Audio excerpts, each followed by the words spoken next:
నమస్కారం. దైనందిన జీవితంలో వివాహం అనేది ఒక మధురమైన ఘట్టం. ఎన్ని ప్రయత్నాలు చేస్తున్నా వివాహం ఆలస్యమవుతున్నటువంటి తరుణంలో సత్వరమే వివాహ సిద్ధిని పొందటానికి మంత్రశాస్త్రపరంగా కొన్ని ప్రత్యేకమైన మంత్రాలను జపం చేసుకోవాలి. అలాగే కొన్ని సూచనలు కూడా పాటించాలి. ఇలా చేసినట్లయితే జాతక చక్రంలో ఉన్నటువంటి గ్రహదోషాలను నివారింపజేసుకొని వివాహ సిద్ధిని సులభంగా పొందవచ్చు. వివాహం కాని యువతీ యువకులు ఎవరైనా సరే గురువారం నాడు స్నానం చేసే సమయంలో ఒక చిటికెడు పసుపును తీసుకొని నీళ్లలో వేసి స్నానాన్ని ఆచరించండి. అలా చిటికెడు పసుపు గురువారం నాడు నీళ్లలో వేసుకుని స్నానాన్ని ఆచరిస్తూ ఓం నమో భగవతే వాసుదేవాయ అనే మంత్రాన్ని వీలైనన్నిసార్లు చదువుకోండి. అలా చేస్తే వివాహ సిద్ధిని సులభంగా పొందవచ్చు. ఆ విధంగా స్నానాన్ని ఆచరించిన తర్వాత అరటి చెట్టు దగ్గరకు వెళ్ళండి. అరటి చెట్టు మొదట్లో నీళ్లు పోయండి. అరటి చెట్టుకు పసుపు కుంకుమలు అలంకరించండి. అరటి చెట్టు చుట్టూ ప్రదక్షిణాలు చేయండి. అలా అరటి చెట్టును కూడా పూజించిన తర్వాత షిరిడీ సాయినాథుడి ఆలయానికి వెళ్ళి స్వామిని దర్శించండి. ఇలా చేస్తే వివాహానికి సంభవించే ఆలస్యాల నుంచి చాలా సులభంగా బయటపడవచ్చు.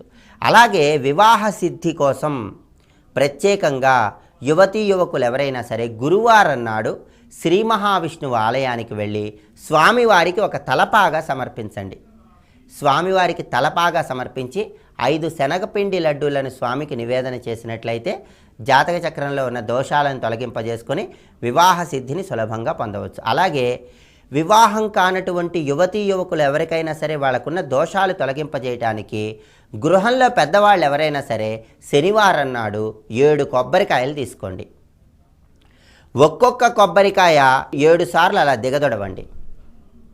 అలా 7 కొబ్బరికాయలు కూడా మొత్తం 49 సార్లు దిగదొడిచిన తర్వాత ఎక్కడైనా ప్రవహిస్తున్న నీటిలో విడిచిపెట్టండి. ఎవరైనా ఇంట్లో పెద్దవాళ్ళు అలా శనివారం నాడు 7 కొబ్బరికాయలు తీసుకొని ఒక్కొక్క కొబ్బరికాయ 7 సార్లు వివాహం కానీ కన్యలకు కానీ యువకులకు కానీ దిగదుడిచి ఆ 7 కొబ్బరికాయలు ప్రవహిస్తున్న నీళ్ళలో విడిచిపెట్టినట్లయితే వాళ్ళకు ఉన్నటువంటి దోషాలన్నీ కూడా తొలగించబడి సత్వరమే వివాహ సిద్ధిని పొందడానికి అవకాశం ఎక్కువగా ఉంది. అలాగే వివాహం కాని వాళ్ళు ఎవరైనా సరే వరుసగా 43 రోజుల పాటు రావి చెట్టు దగ్గరకు వెళ్ళి రావి చెట్టు మొదట్లో నీళ్లు పోసి రావి చెట్టు చుట్టూ ప్రదక్షిణలు చేయటం ద్వారా కూడా వివాహ ప్రాప్తిని సులభంగా పొందవచ్చు. అలాగే వివాహం కాని వాళ్ళు ఆదివారం నాడు విష్ణుమూర్తి ఆలయానికి వెళ్ళి శ్రీ మహావిష్ణువుకి శనగపిండితో తయారు చేయబడినటువంటి 21 లడ్డూలను ఒక నెమలి ఈకను ఈ రెండింటిని కలిపి సమర్పించాలి. అలా 21 శనగపిండి లడ్డూలను ఒక నెమలి ఈకను శ్రీ మహావిష్ణువు ఆలయంలో సమర్పించడం ద్వారా కూడా మీకు ఉన్నటువంటి దోషాలను తొలగింపజేసుకొని సత్వరమే వివాహ ప్రాప్తిని సిద్ధింపజేసుకోవచ్చు. అలాగే వివాహం కాని వాళ్ళు ఎవరైనా సరే గురువారం నాడు బియ్యపు పిండితో 2 ముద్దల్లాగా తయారు చేయించండి.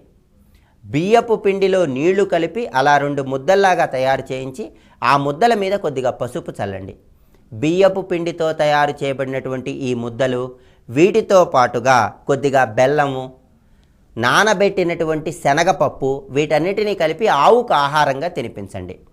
ఇలా బియ్యపు పిండితో తయారు చేయబడినటువంటి ముద్దల మీద పసుపు వేసి కొద్దిగా బెల్లము, నానబెట్టినటువంటి శనగపప్పు ఆవుకు ఆహారంగా తినిపిస్తే కూడా వాళ్ళకు ఉన్నటువంటి దోషాలని తొలగింపజేసుకొని సత్వరమే వివాహ ప్రాప్తిని పొందవచ్చు. ప్రత్యేకంగా బుధవారం నాడు లక్ష్మీనారాయణుల చిత్రపటానికి పసుపచ్చటి పూలమాలను అలంకరించి మంత్రశాస్త్రపరంగా ఒక మంత్రాన్ని చదువుకోవాలి. ఆ మంత్రం ఏంటంటే ఓం లక్ష్మీనారాయణాయ నమః. చాలా సులభమైనటువంటి మంత్రం. లక్ష్మీనారాయణుల చిత్రపటానికి పసుపచ్చటి పూలమాల అలంకరించి ఈ మంత్రాన్ని 108 సార్లు జపం చేసుకున్నట్లయితే వివాహం కాని వాళ్ళు ఎవరికైనా సరే సత్వరమే వివాహ సిద్ధిని పొందటానికి అవకాశం ఎక్కువగా ఉంది. అలాగే వివాహం కానటువంటి కన్యలైతే ప్రత్యేకంగా గురువారం నాడు 3 పసుపు కొమ్ములు తీసుకోండి. ఆ 3 పసుపు కొమ్ములు కూడా ఒక పసుపు రంగు వస్త్రంలో మూట కట్టండి. ఆ మూటని ఎల్లప్పుడూ మీ దగ్గర ఉంచుకోండి. ఇలా చేయటం ద్వారా వివాహం కాని కన్యలకు ప్రత్యేకంగా వివాహ సిద్ధి చాలా సులభంగా పొందటానికి అవకాశం ఎక్కువగా ఉంది. అదేవిధంగా వివాహం కాని కన్యలు ఎవరైనా సరే 4 శుక్రవారాల పాటు గోరింటాకు రుబ్బి ఆ రుబ్బినటువంటి గోరింటాకుని తమలపాకులో ఉంచి చిన్న పిల్లలకు అంటే బాలికలకు పంచిపెట్టడం ద్వారా కూడా వాళ్ళకు ఉన్నటువంటి దోషాలను తొలగింపజేసుకొని వివాహ ప్రాప్తిని సిద్ధింపజేసుకోవచ్చు. ఈ సూచనలు పాటిస్తూ మంత్రశాస్త్రపరంగా వివాహ సిద్ధి కోసం ఏ మంత్రాలను జపం చేసుకోవాలో ఇంకొకసారి చూద్దామా మరి. గురువారం నాడు స్నానం చేసే నీళ్ళలో పసుపు వేసుకొని ఆ నీటితో స్నానం చేస్తూ మంత్రశాస్త్రపరంగా ఓం నమో భగవతే వాసుదేవాయ అనే మంత్రాన్ని వీలైనన్నిసార్లు జపం చేసుకోవాలి.